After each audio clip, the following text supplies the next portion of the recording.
इसके माँ के अबे इसके माँ के गांव में जाके उसके माँ को मेरा प्रणाम बोलना।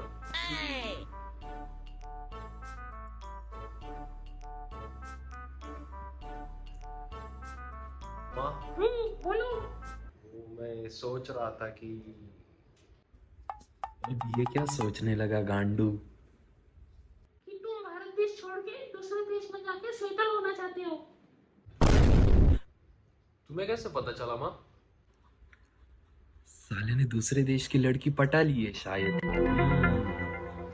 बेटा माँ हूँ तेरी, तू कब क्या सोचेगा ये सब मालूम है मुझे। अच्छा वो सब छोड़ो ना, मुझे जाना है। किसको कहाँ जाना है? साहब को इस देश में नहीं रहना, क्या? किसी और देश में जाके सेटल होना चाहते हैं। क्यों भाई, क्या प्रॉब्लम है आपको इस देश से? पिताजी यहाँ कुछ नहीं है, ना यहाँ कुछ अच्छी नौकरी है, ना यहाँ अच्छा कुछ घूमने को है। ये सब तेरा भ्रम है। ये जो हमारा भारत देश है ये सर्वगुण संपन्न है। और नहीं, मुझे कुछ नहीं सुनना, मुझे जाना है दूसरे देश। देख बेटा, ऐसा नहीं और मैं जाने वाला हूँ। तू प्रयास कर रहा है ना, मिल जाएगी अच्छी जॉब यहाँ पर। बेटा ऐसा नहीं करती, यहाँ पर मिल जाएगी अच्छी जॉब, तू प्रयास कर रहा है ना। नहीं माँ, अब मुझे यहाँ पर जॉब मिल भी गई तो भी मुझे यहाँ नहीं रहना, प्लीज।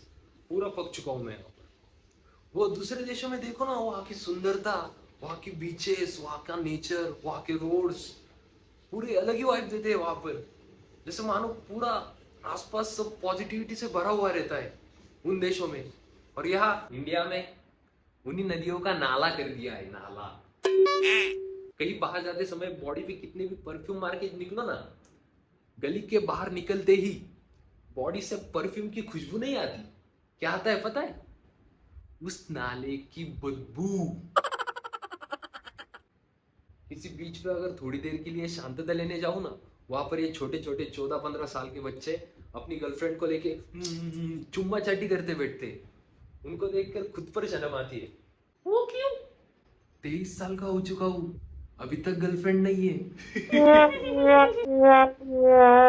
ना यहाँ सुंदर नदी आ रही है, और ना ही यहाँ पर सुंदर नेचर है, और ना ही यहाँ पर पॉजिटिव वाइब है। चुप, एकदम चुप। क्या लगा रखा है? ये नदी, नाला, वो चिपड़ियों के लफड़े। ये तो मर गया अब। कभी देखा है इस भारत देश की भूमि को? कभी करी है 4 धाम यात्रा? अरे कभी जाओ वाराणसी, तुम्हें मोह और माया क्या होती है ये समझ आएगा। अरे जाओ कभी वहां ऋषिकेश में, वो गंगा आरती ले आओ, जीते जी स्वर्ग का अनुभव लेते आओगे। जिस धरती पर स्वयं श्री भगवान विष्णु के अवतार जन्म लेते हो, उस धरती को छोड़ के जाना है तुम्हें?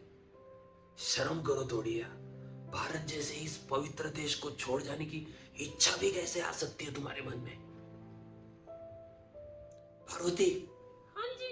चलो, ये मेरा खून नहीं हो सकता।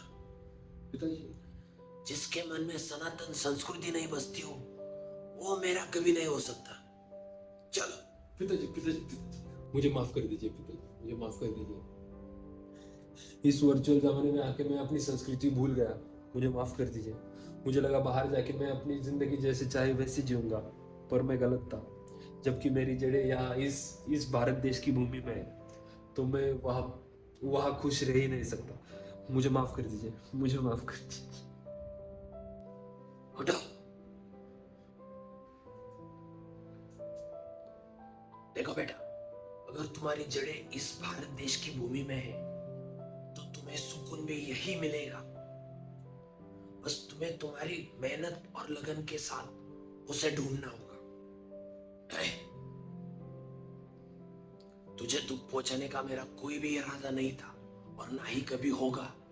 बस तू अपने देश की संस्कृति और इतिहास को ना भूले, इसलिए किया हुआ एक छोटा सा ड्रामा था। अब जा, फ्रेश होकर मंदिर जा, क्या मन प्रसन्न हो जाएगा। जा। हाँ पिताजी। चल सिनो। हाँ चल। पर कल्पेश अंकल, हमारे भारत देश में तो सुपर हीरोज भी नहीं है, जैसे कि iron man, Hulk, captain America. अरे बालिश बुद्धि, ये सब फ्रिक्शनल कैरेक्टर है। रघुपति राघव राजा राव ओरिजिनल